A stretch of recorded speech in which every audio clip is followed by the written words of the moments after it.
নমস্কার বন্ধুরা, রাধে রাধে। কিভাবে জীবনে সফল হওয়া যায়? সাফল্যর 5টি কার্যকারী সূত্র যা প্রত্যেকের জানা প্রয়োজন। পৃথিবীর শ্রেষ্ঠ মনীষী থেকে শুরু করে আধুনিক যুগের সফল উদ্যোক্তা সবার জীবনের গল্প বিশ্লেষণ করলে দেখা যায় সাফল্য হঠাৎ করে আসা কোনো চমক নয়। এটি হলো সঠিক অভ্যাস, অদম্য ইচ্ছা এবং নির্দিষ্ট কিছু জীবন দর্শনের সম্মিলিত ফল। আমরা অনেকেই কঠোর পরিশ্রম করি, কিন্তু সঠিক দিশার অভাবে কাঙ্ক্ষিত লক্ষ্যে পৌঁছাতে পারি না।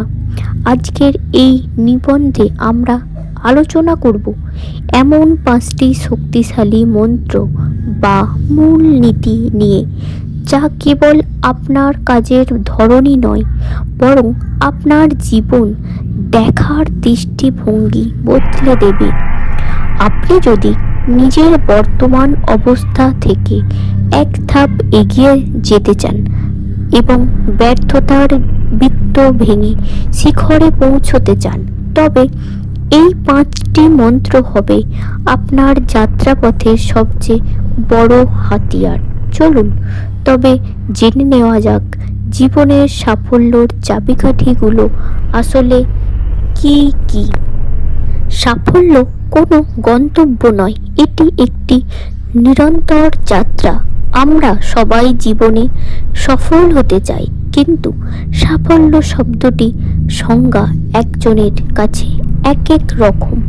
কারোর কাছে সাফল্য মানে অঢেল অর্থ, আবার কারোর কাছে এটি মনের শান্তি বা অন্যর উপকার করা।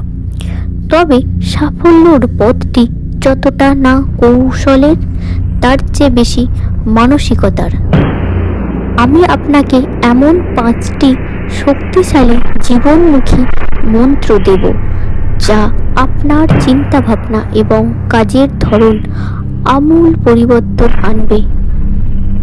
নির্দিষ্ট লক্ষ্য এবং কেন তার খোঁজ। সাফল্যর প্রথম মন্ত্র হলো আপনি আসলে কি চান তা পরিষ্কারভাবে জানা। অন্ধকারে ঢিল ছুঁড়ে লক্ষ্য ভেদ করা সম্ভব নয়। লক্ষ্য স্থির করুন। অস্পষ্ট ইচ্ছা, যেমন আমি ধনী হতে চাই, কখনো সফল হয় না।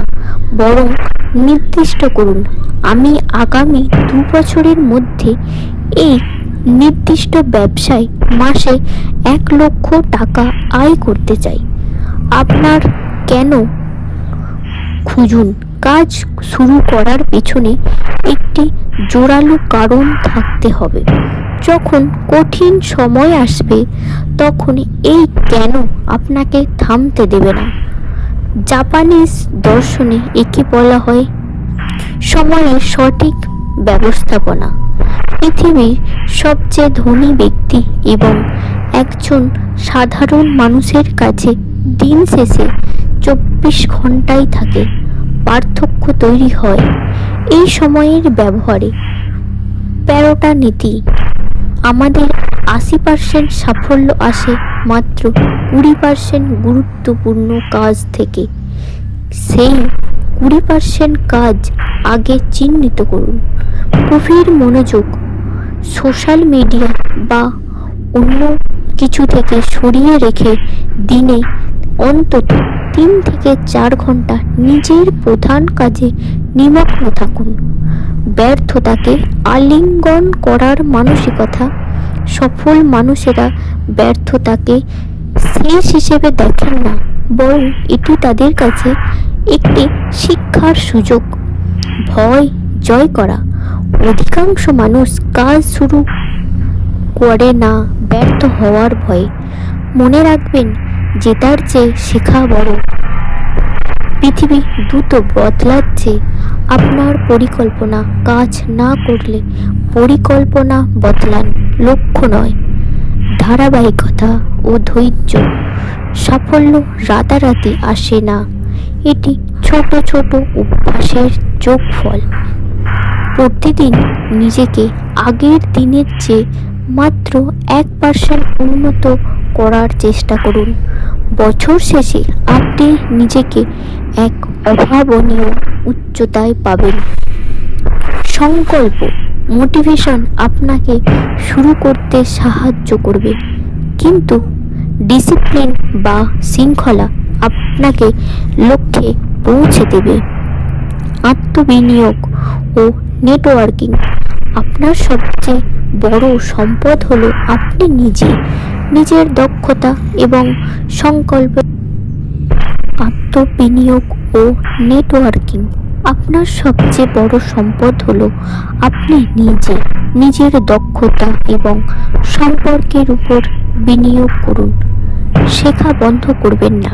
প্রথাগত শিক্ষা আপনাকে জীবিকা দেবে, কিন্তু স্বশিক্ষা আপনাকে দেবে ভাগ্য। বই পড়ুন, নতুন কোর্স করুন, মেন্টর খুঁজুন।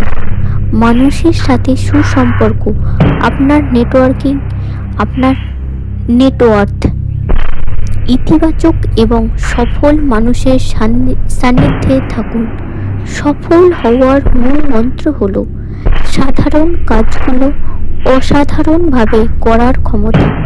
সাফল্য কোনো ম্যাজিক নয়, এটি সঠিক অভ্যাস এবং মানসিকতার প্রতিফলন।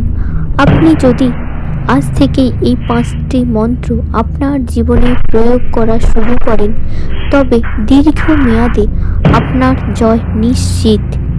ভিডিও ভালো লাগলে লাইক দিন এবং আপনার প্রিয় মানুষের সাথে শেয়ার করুন। আপনাদের সম্পর্কের কোনো বিশেষ গল্প থাকলে আমাদের কমেন্টে জানাতে ভুলবেন না। সাবস্ক্রাইব করে পাশে থাকুন।